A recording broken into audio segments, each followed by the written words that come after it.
Kita semua pasti pernah kan menatap titik biru kecil di layar ponsel dan percaya 100% sama aplikasi yang kita pakai hampir setiap hari ini. Tapi, pernah kepikiran nggak sih gimana sihir di balik titik biru itu beneran bekerja? Yuk kita bongkar bareng-bareng teknologi luar biasa di baliknya. Nah, ini pertanyaan utamanya. Kok bisa ya Google Maps itu seolah tahu segalanya, mulai dari lokasi kita yang super presisi, jalan tikus paling cepat, sampai di mana ada macet parah saat ini juga. Rasanya emang kayak sulap, tapi di baliknya ada ilmu pengetahuan yang, wah, cerdas banget. Kebanyakan orang nih, kalau ditanya, jawabannya pasti cuma satu kata, GPS.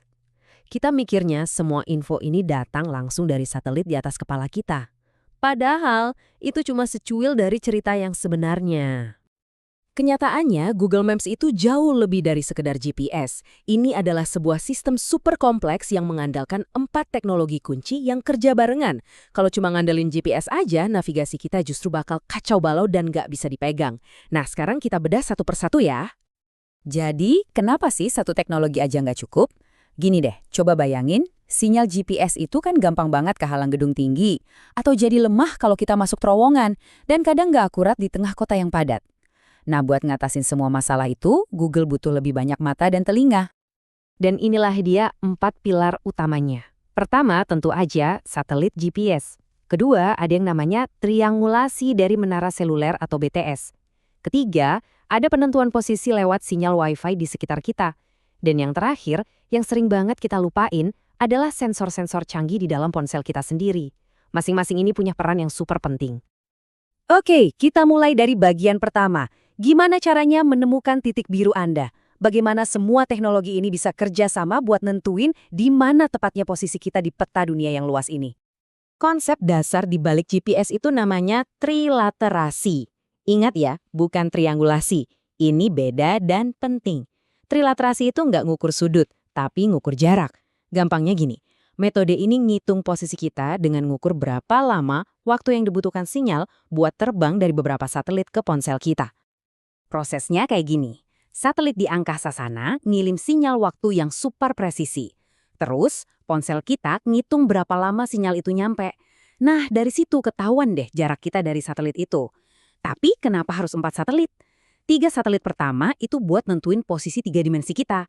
Nah, satelit keempat, ini kuncinya, itu buat sinkronisasi jam di ponsel kita sama jam atom di satelit. Tanpa yang keempat ini, akurasi lokasi kita bisa meleset puluhan meter loh. Terus gimana kalau sinyal GPS lagi lemah, misalnya di perkotaan? Nah, disinilah Google pakai trik-trik cerdasnya. Seperti yang kita lihat di tabel ini, ponsel kita bisa ngukur jarak dari menara BTS terdekat. Tapi, lihat deh akurasi dari Wi-Fi positioning. Google itu nyocokin jaringan Wi-Fi di sekitar kita sama database global raksasa punya mereka dan bisa dapat akurasi sampai 10 meter. Kerennya lagi, ini berfungsi baik bahkan saat kita di dalam gedung.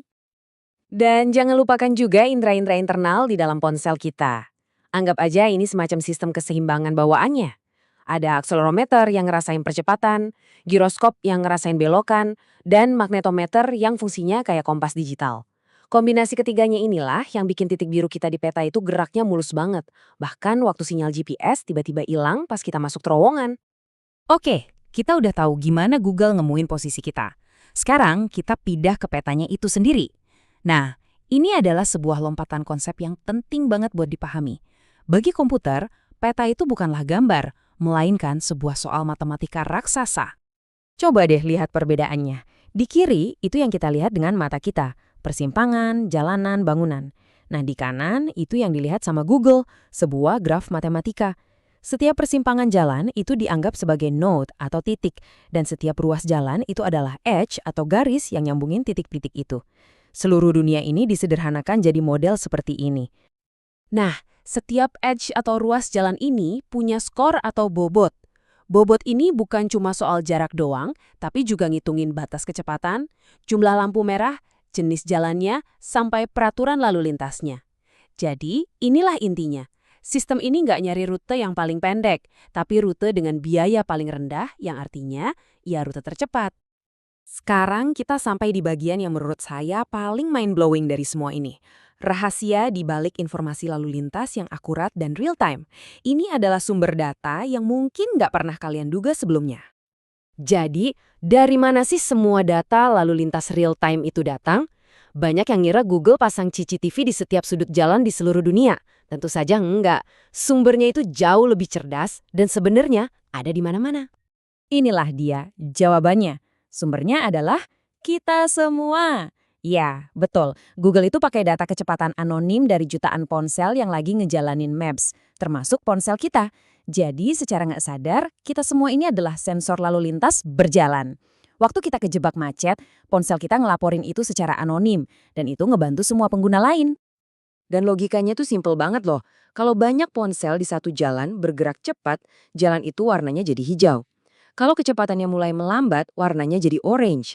Dan kalau banyak ponsel yang geraknya pelan banget atau bahkan berhenti, jalan itu warnanya jadi merah. Sederhana, tapi jenius. Baik, sekarang mari kita satukan semua kepingan puzzle ini. Kita udah bahas soal lokasi, peta, sama data lalu lintas. Sekarang, gimana caranya kecerdasan buatan atau AI menggabungkan semua itu untuk menciptakan keajaiban prediksi?